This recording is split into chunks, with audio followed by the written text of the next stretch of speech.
എൻ്റെ പേര് ബിരിയാണി. പണ്ടൊക്കെ വലിയ ആഘോഷ ദിവസങ്ങളിലും കല്യാണത്തിനും വലിയ വീടുകളിലെ സൽക്കാരത്തിനും മാത്രം അണിയിച്ചൊരുക്കി ദമ്മിട്ട് വിളമ്പിയിരുന്ന എന്നെ ഇപ്പോൾ രാപ്പകൽ വ്യത്യാസമില്ലാതെ 365 ദിവസവും ആൾക്കാർ തേടി വന്ന് പ്ലേറ്റിലാക്കും. അവർക്ക് സന്തോഷം വന്നാലും സങ്കടം വന്നാലും ഇനിയൊന്നും വന്നില്ലെങ്കിലും എന്നെ ഇങ്ങനെ കുഴച്ച് കുഴച്ച് ഇച്ചിരി തൈരും കൂട്ടി ലേശം മസാല മിക്സ് ചെയ്ത് ഇതാ ഇങ്ങനെ കണ്ണും പൂട്ടി അങ്ങ് സേവിക്കും.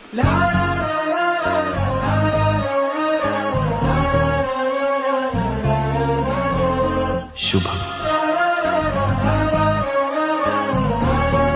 പിന്നെ വേറെ ഒരു ലോകം.